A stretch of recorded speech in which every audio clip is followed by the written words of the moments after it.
everybody, it's Paul here at Gillette Castle State Park, and today I'm standing down by the Connecticut River. Right next to the parking lot of the ferry landing, we have this very unassuming reddish-brown cottage. This was actually part of the property when William Gillette lived here. This was the residence for Yukitaka Osaki.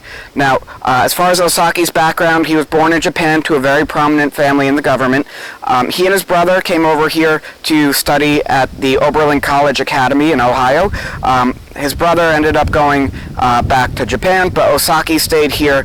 He did some work in the theater, and then around 1896 he answered an ad that William Gillette put in a newspaper looking for a cabin boy for his houseboat. Aside from working on the houseboat, Osaki helped William Gillette in the theater as well. So he was his valet or his dresser, so he'd travel with Gillette and help him out when he was performing in all the different places that he went to. Aside from being Gillette's employee, he was also Gillette's best friend and his companion for a decent chunk of his life. Now, Gillette had already known Osaki for well over 20 years by the time he moved into the castle, so Osaki was like the head of his staff, and Gillette built Osaki this cottage for when he was living here. Now, aside from the cottage, he also had a lot of livestock. He also had a garden. So Osaki had a donkey, so he would stay on the second floor, the donkey would stay on the first floor, and every morning he'd ride the donkey up to the castle, deal with the business of the day, and then he'd come back down here at the end of the day.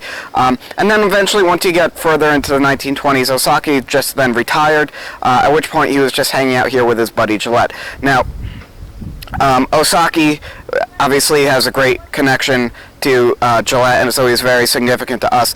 His brother was also pretty significant. So after his brother went back to Japan, he eventually became involved in the Japanese government to the extent that he's actually known as the father of Japanese democracy. His name was Yukitaka Osaki. That name might not ring a bell, but you'll know what he did, because in 1912 he was the mayor of Tokyo who donated cherry trees to Washington, D.C. And when he came to visit the U.S. after that, he did stay here at the castle with Gillette and with his brother.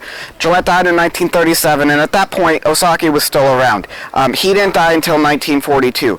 Now, in Gillette's will, he made sure that Osaki had full rights to the cottage, all the land down here in the area that Gillette referred to as the flat, and made sure that all of this belonged to Osaki and was rightfully his for the rest of his life. Now, Osaki died in 1942, and he lived out the rest of his days in that cottage. Upon his death, the community members just had him buried in a cemetery up the road.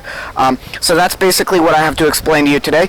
So make sure that you like these videos, make sure that you post any comments or questions you have. Make sure you keep on sharing these with all your friends and family, and we'll make sure that we keep on providing you with some awesome video content telling you a lot more information about the castle. So keep it tuned. We'll see you guys next time.